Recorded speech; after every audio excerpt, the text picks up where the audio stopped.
extend my heartfelt gratitude to Vikas Ranjan sir and team Triumph IAS.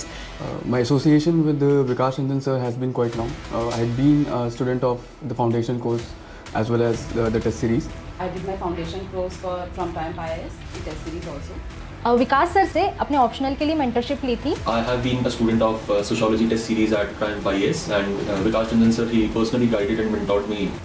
I was enrolled in sociology test series and essay test series from Triumph IAS. मैंने classroom programme Triumph IAS के साथ किया and after that मैंने test series भी करी थी. Triumph IAS से थी. What has been incredible because मैं आती थी सर के बाद sociology is working well for me. तो विकास सर ने पॉइंट ऑफ टाइम पे काफ़ी हेल्प किया था. मैं सर से फ्रीक्वेंटली आके मिली हुई थी कि आंसर राइटिंग कैसे करनी है, क्या क्या चीज़ें अवॉइड करनी है आंसर में. मैं विकास सर का स्टूडेंट रह चुका हूँ sociology. Personal time and mentorship whenever. नमस्कार, मैं कमलेश कुमावत. मैंने अभी यूपीएससी में सिविल सर्विसेज एग्जामिनेशन में 653 रैंक सिक्योर की है और मैं अपनी जर्नी के बारे में थोड़ा बताना चाहता हूँ कि मैंने 2012 में 12वीं पास की थी and thereafter I started doing CA and I completed my CA in 2016 and from 2017 onwards I started preparing for civil services and I took 6 attempts to clear this examination. So in this video I will say that how we can save 6 years and clear this examination within a span of 2 or 3 years like many toppers nowadays are doing. So I will point out few of the mistakes I have committed in my preparation so that new aspirants like you does not commit any such mistake. First mistake I did was not knowing about the exam, like what's the pattern of exam, what is the requirement of exam, what should be the strategy of exam. Second mistake was I did not focus on previous year question papers. So like जब मैंने पहला prelims दिया था तब मैंने एक भी previous year question paper भी नहीं देखा था कि क्वेश्चन पेपर कैसा पूछा जाता है, यूपीएससी कैसा क्वेश्चन पेपर पूछती है, ये मैंने ध्यान नहीं दिया था. और जब मैंने पहला और दूसरा मेंस लिखा था तब भी मैंने ये ध्यान नहीं दिया था कि मेंस का क्वेश्चन पेपर कैसा आता है. तो उन मिस्टेक्स की वजह से मेरे को इतना टाइम लग गया. तो मेरे कुछ सजेशंस हैं, अगर आप उन सजेशंस पे थोड़ा काम करते हो तो हो सकता है आप इस एग्ज़ाम को थोड़े कम टाइम में क्लियर कर सको. तो पहला सजेशन ये रहेगा कि जब आप अपनी प्रिपरेशन स्टार्ट करो then the first thing you should do is to look at the notification issued by UPSC, and in that notification UPSC has clearly mentioned the entire process and what it require from an aspirant and what is the syllabus of this process and what will be the stages of this examination and in what time this entire process will get completed. So ये सब चीज़ें आप वहाँ से पढ़नी है और उनको समझना है अच्छे से कि ये एग्ज़ाम है क्या, कितना इसकी रिक्वायरमेंट है और कितना आपको किस एक्सटेंट तक आपको पढ़ना पड़ेगा, कितना पढ़ना पड़ेगा, ये आप पहले से ही before starting your study analyse कर लें.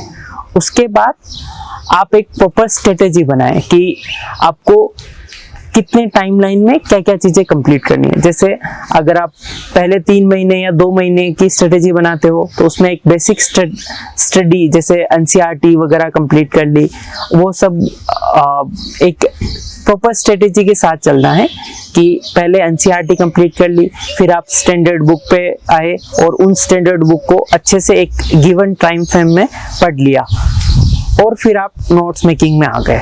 तो ऐसे करके आपको phase wise strategy before hand तैयार करनी है और उस स्ट्रेटेजी को टाइमलाइन के साथ फिक्स करना है कि इस टाइम फ्रेम में ही मुझे ये फेज कंप्लीट करना है. तो बेसिक स्टडी के लिए कुछ टाइम अलोकेट करें और उसके बाद स्टैंडर्ड बुक के लिए अच्छा सा जितना भी रिक्वायर्ड टाइम हो वो अलोकेट करें और उसके बाद अपनी नोट्स मेकिंग पे ध्यान दें. और नोट्स मेकिंग के टाइम मैं एक सजेशन देना चाहूँगा कि आप जैसे ही नोट्स बनाने के फेज में आते हो कि आपको अच्छे से अंडरस्टैंडिंग हो गई तो आप उस टाइम पर मेंस के लिए प्रीवियस ईयर क्वेश्चन पेपर्स को अच्छे से पढ़ें और एनालाइज करें, करीबन 8 से 10 सालों के क्वेश्चन पेपर्स को उठाएं और उनको पढ़ें। उससे आपको पता लगेगा कि कुछ थीम्स हर साल रिपीट होती हैं, तो उन थीम्स पर अच्छे से नोट्स बनाने हैं और उन थीम्स को अच्छे से तैयार करना है। और कुछ थीम्स ऐसी होती है जो रिपीट नहीं होती है, जो कभी कभार पूछी जाती है, जैसे वर्ल्ड हिस्ट्री इतना इम्पोर्टेंट टॉपिक नहीं है यूपीएससी के लिए, 3 साल में एक बार 10 नंबर का क्वेश्चन आता है, तो उसमें आप उसकी एक बेसिक अंडरस्टैंडिंग लेके उसको छोड़ सकते हैं। उसके नोट्स नहीं बनाओ तो भी इतना कोई इम्पैक्ट नहीं आएगा। तो ऐसे करके आपको स्ट्रेटेजी पहले से तैयार करनी है और उसी स्ट्रेटेजी के साथ काम करना है और प्रीवियस ईयर क्वेश्चन पेपर्स पर भी इक्वली एम्फेसिस देना है। तो अच्छे से स्ट्रेटेजी बनानी है और उस स्ट्रेटेजी में आप कब अपना एथिक्स और कब ऑप्शनल सब्जेक्ट करते हो, इसका भी पहले से प्रोविजन अच्छे से करना है और इन पे भी एडिक्वेट अमाउंट ऑफ टाइम पहले से ही देना है। इन सब चीज़ों की तैयारी साथ ही साथ करनी होती है। और जैसे मैंने कहाँ गलती की थी इस स्टेज में कि मैंने अपने ऑप्शनल सब्जेक्ट की प्रिपरेशन मेरे सेकंड अटेम्प्ट में जब प्रीलिम्स हो गया था उसके बाद मैंने अच्छे से तैयारी करना स्टार्ट किया था। अगर मेरी ये तैयारी पहले से अच्छी होती तो हो सकता है उस अटेम्प्ट में मेरे अच्छे मार्क्स आ सकते थे। तो इन सब की स्टडी भी साथ ही साथ अच्छे से करनी है और इनके लिए आपको अपने आप को इवेल्युएट भी करते रहना है कि आपकी प्रिपरेशन कैसी हो गई है। उसके लिए आप टेस्ट सीरीज लिख सकते हो, जैसे मैंने अपनी प्रिपरेशन को इवेल्युएट करने के लिए विजन और फोरम आईएएस की टेस्ट सीरीज लगाई थी। तो आप भी टाइमली टेस्ट लिखते रहें। अगर सपोज आपका किसी अटेम्प्ट में प्री नहीं होता है, जैसे फर्स्ट अटेम्प्ट किसी ने दिया और उसका प्री नहीं हुआ, तो उसमें परेशानी वाली कोई बात नहीं होती। आपको एक अटेम्प्ट अच्छा सा एक पूरा साल अच्छे से मिल जाता है, तो उस साल में आप पूरी अपनी प्रिपरेशन अच्छे से कर लें। जैसे कि आपने पहले अपना ऑप्शनल अच्छे से कर लिया, एथिक्स अच्छे से कर लिया, जीएस मेंस अच्छे से कर लिया और ऐसे राइटिंग की प्रैक्टिस भी कर ली। तो दिसंबर जनवरी फरवरी जितना आपको टाइम चाहिए होता है मेंस के लिए उतना टाइम अच्छे से दे दिया और फिर जनवरी या फरवरी से प्रीलिम्स की तैयारी कर सकते हैं। अगर आपने इतने टाइम तक मेंस की प्रिपरेशन अच्छे से कर ली तो फिर आपको प्री में भी कॉन्फिडेंस रहेगा कि आपकी तैयारी अच्छी है, तो आपका इजीली निकलने के चांसेस है। तो जब आपका प्री निकल जाएगा तो आप अच्छे से मेंस देख के मेंस में अच्छे मार्क्स ला सकते हैं और फिर इंटरव्यू के मार्क्स इतना इम्पैक्ट नहीं करेंगे आपकी फाइनल रैंक लाने के लिए। और एक बड़ी मिस्टेक जो आजकल थोड़ा अवेयर हो गए हैं मैंने की थी, वो ये थी कि मैंने सी सेट पर ज़्यादा ध्यान नहीं दिया था। बीइंग ए सीए मुझे ऐसा लगता था कि सी सेट तो मैं कर ही लूँगा, इतनी तो मेरी मैथ अच्छी है ही कि मैं सी सेट कर लूँगा। और एक अटेम्प्ट में मैंने ये भी किया कि चलो मैं मैथ पे ही रिलाई करता हूँ, कॉम्प्रिहेंशन अटेम्प्ट नहीं करूँगा, क्योंकि मुझे ऐसा बिलीफ था कि कॉम्प्रिहेंशन तो मेरे गलत होते हैं। लेकिन ये बिलीफ गलत था। मैंने अभी रिसेंट अटेम्प्ट में फर्स्ट टाइम कॉम्प्रिहेंशन अटेम्प्ट किए और वो मेरे बहुत अच्छे से सही हो गए। उस अटेम्प्ट में क्या किया था मैंने कि मैंने मैथ के साथ साथ कॉम्प्रिहेंशन की इक्वल प्रिपरेशन की थी, तो मेरे मैथ से ज़्यादा एक्यूरेसी कॉम्प्रिहेंशन में आई। तो ऐसे कुछ भी प्री अजम्पशन नहीं रखनी है कि ये मुझे नहीं आता है तो ये मुझे नहीं होगा या ये तो मैं नहीं कर सकता हूँ। अगर आपको सिविल सर्विसेज क्लियर करना है एग्जाम, तो आपको ऐसा कोई भी मिथ अपने अंदर नहीं रखना है, अपने साथ ऐसा कोई मिथ नहीं रखना है और तैयारी करनी है। और जो नए एस्पिरेंट तैयारी स्टार्ट करना चाहते हैं उनके लिए मैं एक मैसेज देना चाहता हूं कि आप अगर आपको कोई कोचिंग करनी है तो अगर आपको लगता है तो ज़रूर करें, लेकिन उससे पहले एटलीस्ट 3 मंथ आप बेसिक स्टडी करें और बेसिक NCERTs वगैरह होती हैं उनको अच्छे से पढ़ें। उनको पढ़ने के बाद ही अगर आपको लगता है तो आप कोई कोचिंग करें। हो सकता है आपको बाद में लगे कि आपको जरूरत नहीं है, जैसी भी आपकी रिक्वायरमेंट है उस हिसाब से आप आगे प्रोसीड करें।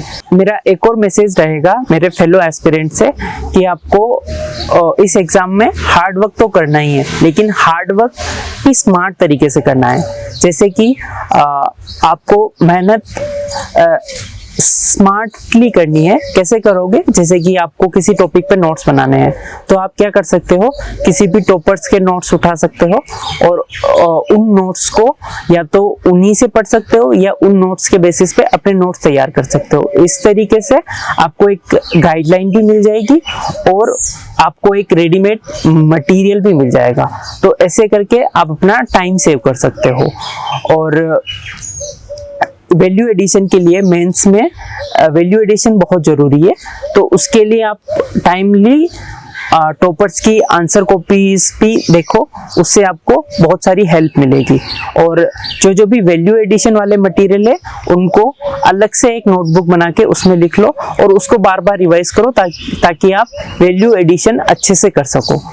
तो अगर ये सब चीज़ें आप अकोमोडेट करते हो तो होपफुली आप कम टाइम में इस एग्ज़ाम को क्लियर कर सकते हो। मैं डेली नॉलेज ट्रैक के माध्यम से आप सभी एस्पिरेंट को मेरी बेस्ट विशेस देना चाहता हूँ और होपफुली मैंने जो मैंने सीखा है इस एग्ज़ाम से वो मैंने डिलीवर करने की पूरी कोशिश की है। और मैं डेली नॉलेज ट्रैक का भी थैंक यू बोलना चाहता हूँ कि उन्होंने मुझसे मेरी जर्नी के बारे में पूछा और मुझे ये अपॉर्चुनिटी दी कि मैं अपनी जो लर्निंग्स है वो फेलो एस्पिरेंट्स के साथ शेयर कर सकूं। Thank you.